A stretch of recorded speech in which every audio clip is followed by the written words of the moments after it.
दोस्तों नमस्कार। आरओ के लिए हमने कहा था कि ऑब्जेक्शन अपने जल्दी से जल्दी और ज़्यादा से ज़्यादा मात्रा में आप उपलब्ध कराएं, ठीक है ना।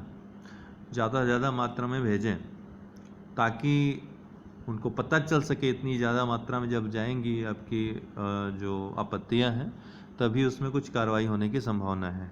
क्वेश्चन बहुत सारे गलत दे रखे हैं, इस बार रिकॉर्ड सारा तोड़ दिया है आयोग ने, बहुत सारे क्वेश्चन गलत हैं, ठीक है।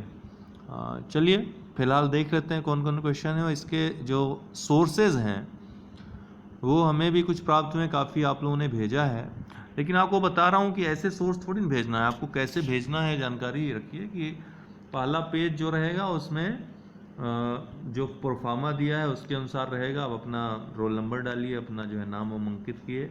नीचे जो है आप उस पेज में क्वेश्चन नंबर, बुकलेट नंबर, ठीक है, और बुकलेट नंबर के बाद जो मतलब दिया हुआ है प्रोफार्मा में, प्रोफार्मा निकालिए आप, यूपीपीएससी की वेबसाइट पे है, उसी प्रोफार्मा बनाना है।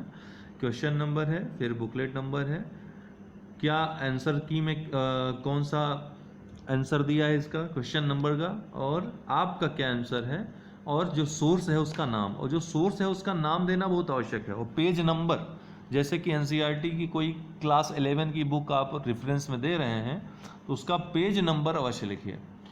तो इस तरह से पूरा कॉलम भरिए जितने क्वेश्चन में आपत्ति, एक पेज में तो नहीं आ पाएगा, 2 पेज में कम से कम होगा, 2 या 3 पेज में, तो वो पेज पूरा जो है यहाँ पर लास्ट में लिखिए पीटीओ प्लीज़, या कृपया पलट कर देखें। बाकी जो है पेजेस में अपना आपत्ति भरने के बाद एनसीईआरटी की जिस पेज में वो साक्ष्य हो उस पेज का आप फोटो पूरा लीजिए। उस एक तरफ उस एनसीईआरटी की बुक के पहले पेज का फोटो और एक उसकी दूसरी तरफ, उस पेज के दूसरी तरफ वो साक्ष्य वाला पेज, इतना आप लगाइए। किसी वेबसाइट का लिंक अगर आप, जैसे कि ये सिंचाई वाला वेबसाइट मिल रहा है कृषि प्रभाग की उत्तर प्रदेश की, तो उसकी वेबसाइट से वो चीज़ आप प्रिंट कर लीजिए, प्रिंट आउट निकाल के लगा दीजिए। नहीं मिल रहा है तो हम आपको उपलब्ध कराएंगे, कई लोगों ने हमको भेजा है तो हम आपको दे देंगे, आप वो सोर्सेज भी दे सकते हैं। उसके लिए मैं बताऊंगा कि मैं कहाँ दूंगा आप लोगों को, अभी आगे बढ़ाता हूँ। चलिए ये वाला हो गया।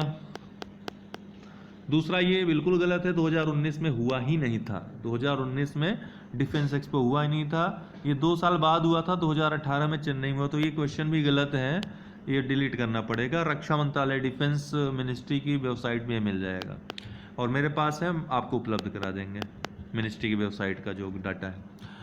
निम्नलिखित में से कौन 29 जून को, ये देखिए सांख्यिक दिवस, बिल्कुल गलत है, ये पिछले वर्ष का है।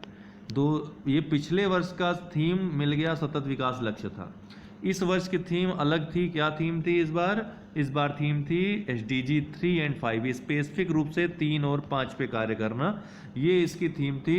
तो इस बार ये भी पूरा क्वेश्चन डिलीट होगा, गलत है, इसको भेजिएगा जरूर आप लोग। लेदर टेक्नोलॉजी पार्क देखिए, आगरा, उन्नाव, कानपुर, वेबसाइट पे दिख रहा है ना, किसी ने भेजा था अभी वेबसाइट का मुझे स्रोत, तो जब तीनों दिख रहा है तो ये भी क्वेश्चन रॉन्ग हो जाएगा। अगला चलेंगे, पीतल की मूर्तियाँ। अब ये देखिए ये वाला भी गलत है पूरी तरह, ठीक है, इसके भी ढेर सारे साक्ष्य हैं, खुद आयोग ने आंसर दिया हुआ है।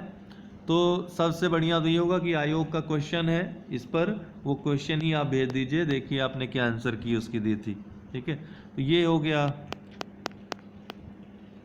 इसमें जो है हम आपको PIB का दे देंगे लिंक, मेरे पास है स्रोत, उसमें तमिलनाडु, केरल, कर्नाटक, PIB और ढेर सारे इसके स्रोत हैं। तीनों ही राज्यों में मनाया जाता है सरस्वती पूजा के रूप में, नवरात्रि को, तो ये तीनों आप देख लीजिएगा। ये भी गलत है मतलब, ठीक है, ये भी गलत है। इसमें ये क्वेश्चन ही विवादित था, आपको बता दूं, कई लोग पहले को मान रहे हैं कि इसका नेतृत्व महात्मा गांधी ने नहीं किया था, जो कि सही भी है, और एक अहिंसक आंदोलन था, ये गलत है, वो हिंसक आंदोलन में तब्दील हो गया था। तो दोनों ही, इसका A और B ये होना चाहिए। यहाँ पर जो है कांग्रेस को एक असंवैधानिक संस्था घोषित किया गया, ये तो सही है, संवैधानिक संस्था घोषित किया गया था। प्रत्येक जहाँ भी भारत छोड़ो आंदोलन का जिक्र है वहाँ सबसे पहले यही काम किया गया था। तो आप ढेर सारे स्रोत हैं, दे सकते हैं, नहीं है तो हम आपको उपलब्ध करा देंगे, अभी बताएंगे कि कहाँ पर उपलब्ध होगा वो। अब ये वाला जो है ये भी गलत है। निर्दय के साथ व्यक्ति नहीं लगता है, ठीक है, निर्दय के साथ व्यक्ति नहीं लगता है। उसके घर के पास एक मिठाई की दुकान है नहीं होगा, उसके घर के पास मिठाई की एक दुकान है, ये होता है। तो ये भी आयोग ने जो है गलत दिया है, इसको आप देख लीजिएगा। ये सुंदर जो है ये भी संज्ञा से बना है, सुंदरता से।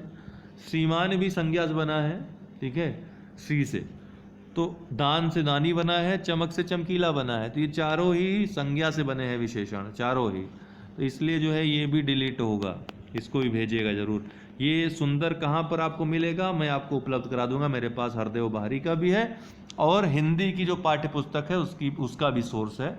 उसमें साफ साफ सुंदर को संज्ञा से निर्मित बताया गया है, ठीक है, सुंदरता को संज्ञा बताया गया है और सुंदर उससे निर्मित विशेषण है। आप ध्यान रखिए, विशेषण से संज्ञा कभी नहीं बनती है, संज्ञा से विशेषण बनता है।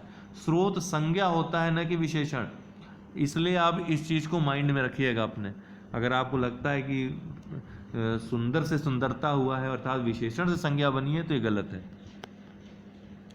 ये इसमें आकीर्ण विकीर्ण आदित निरादित दोनों होगा, तो ये वाला भी चेंज होना चाहिए। आप भेज दीजिएगा, ढेर सारे इसके साक्ष्य हैं।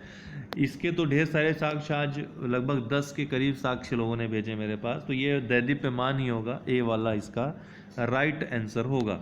इसको भी भेजिएगा, भूलिएगा नहीं। इसमें जो है बावजूद के बाद भी नहीं होता है, इसके बावजूद भी, बावजूद जब लग गया तो भी नहीं लगेगा। इन तीनों में भी है, इसलिए चौथा आयोग ने सही दिया है। लेकिन चौथे में एक गलती उन्होंने ये कर दी कि बहुत के बाद भूले लगा दिया, तो ये पूरा क्वेश्चन ही गलत हो गया। ये तीनों तो गलत हैं क्योंकि बावजूद के बाद भी लगा हुआ है, बावजूद के बाद भी नहीं होगा, बावजूद का मतलब ही भी होता है। लेकिन चौथे में खुद गलती कर बैठे हैं, बहुत के बाद भूले लगा दिए हैं, तो ये भी गलत है। तो ये भी डिलीट होगा, इसको भेजिए। आलू वाला ये है, सरसों आलू, इसमें जो है ये वाला भी साक्ष्य मिला हुआ है, इसका आगरा वाला होगा गलत, ठीक है, बाकी सब सही है। ये क्वेश्चन देख लीजिएगा एक बार। लोगों ने कहा कि ये वाला गलत है, उसका डाटा भी हमको दिया है। जिसको न मिल रहा हो मैं आपको उपलब्ध करा दूंगा, लेकिन ये वाला भी चेंज होगा। चलें, ये इसका भी मिला हुआ है ना। ये जो है गलत दिया है आयोग ने, इसको भी भेजिए आप लोग। मेरे पास सोर्स से आप लोग ले लीजिएगा, पूरी लिस्ट है। ये तो किसी भी बुक में आप उठाएंगे, जनगणना और नगरीकरण वाला 2011 में जो था उसमें मिल जाएगा आपको। इसमें हरा बॉक्स होगा, लोगों ने हमको भेजा भी है, तो देख लीजिएगा उसको, ठीक है ना। नीला वाला, ये इसमें कौन सा आंसर दिया है आयोग ने, तो इसका आप लोग दे दीजिएगा। इसका ग्रीन बॉक्स सहायता होता है ना। सोर्स दे दीजिएगा, अभी तक सोर्स मेरे पास है नहीं, मैंने देखा है नहीं। ये वाला जो है इसका ये क्वेश्चन भी गलत है, क्योंकि आसवन, क्रिस्टलीकरण, ऊर्ध्वपातन तीनों ही प्रक्रियाएं अपनाई जाती हैं, ठीक है। तो उपयोगी कौन सा नहीं है, तो तीनों ही उपयोगी हैं। ये एनसीईआरटी की बुक में साफ साफ दिया हुआ है, इसको आप लोग देख सकते हैं कि यौगिक के शुद्धिकरण के लिए क्रिस्टलीकरण, आसवन, ऊर्ध्वपातन, क्रोमेटोग्राफी इत्यादि अनेक तकनीकी उपलब्ध है। पहले ही पेज में ये मिल जाता है, तो आप हमसे मांग लीजिएगा, अगर आप लोगों को मिल जाए तो अच्छी बात है। तो इस तरह से सोर्सेज आप दीजिए, ऑथेंटिक सोर्स, तब जाके कुछ हो सकता है, ठीक है ना। हालांकि हिंदी के जो प्रकांड विद्वान लोग हैं, जो हिंदी की पुस्तकें लिखते हैं, उन्होंने बहुत घोर ऑब्जेक्शन किया है हिंदी के पेपर में। यहाँ तक कि मुख्यमंत्री को भी पत्र लिखने की बात सामने आई है उनके द्वारा कि उनके अनुसार तो इतनी ज़्यादा कमियां हैं, क्योंकि वो सब तो कामा से लेकर के हलन से लेकर सब कुछ देखते हैं, तो उनको ज़्यादा कमियां नज़र आएंगी। तो इतनी कमियां नज़र आई कि उन्होंने पूरे पेपर को ही बकवास कह दिया है। फिलहाल अब देखते हैं इसमें क्या आयोग का स्टेप रहेगा। फिलहाल आप इतने ऑब्जेक्शन जरूर भेज दें। यही जो प्रश्न है जिनमें ऑब्जेक्शन है, मतलब जिसमें आयोग मान सकता है, ये एकदम फुल प्रूफ है इसके कि ये गलत है। जिसमें जरा भी गुंजाइश है कि आयोग के पास कोई स्रोत होगा उसका, तो उसको तो वो नहीं मानेगा। ये सब ऐसे प्रश्न है जिसमें कोई स्रोत होने की गुंजाइश ही नहीं है आयोग के पास, ठीक है। कोई भी ऐसा स्रोत ऑथेंटिक हो ही नहीं सकता उनके पास, इनके कट में, ठीक है। ये एकदम सही है, इनको आप भेजिए, इनका सोर्स भेजिए। अभी भी मैं आपको कह रहा हूँ, मेरा नंबर है 9453775039। ये व्हाट्सअप नंबर है। आप कंपाइल करके अगर दे सकते हैं, थोड़ी सी मेहनत कर लीजिए, एक घंटे, आपको मिल जाएंगे सारे स्रोत। कंपाइल करके मुझे दे दीजिए जितने प्रश्न हमने आपको बताए हैं, ताकि हम सबको उपलब्ध करा सकें। ज़्यादा से ज़्यादा मात्रा में लोग देंगे तभी कुछ हो सकेगा। ठीक है, बहुत बहुत धन्यवाद। और हाँ, कटाव के बारे में बात करें तो कटाव दोस्तों देखिए, अभी जो है कटाव के बारे में चर्चा करना बड़ा अजीब सा लग रहा है, क्योंकि जब इतने सारे प्रश्न गलत हैं, आयोग किस में मानेगा किस में नहीं मानेगा, बड़ी अनिश्चितता है। लेकिन फिर भी ये मेरा मानना है कि अभी भी जिसका आयोग के आंसर की के बाद भी 120 के आसपास आ रहा है, उनको मेंस की तैयारी करनी चाहिए। जनरल में गर्ल्स में 108-9 के आसपास जिनका आ रहा है उनको तैयारी करनी चाहिए। इसी तरह एससी में 104-5 जिसका आ रहा है तैयारी करनी चाहिए उसको मेंस की। ठीक है, इनका होगा ही होगा ऐसा मुझको लग रहा है। बाकी सब चीज़ें अनिश्चितता में हैं। आप लोग फ़िलहाल भेजिए इसको, और बाद में बात करते हैं, पहले ये काम करिए, ज़रूरी है।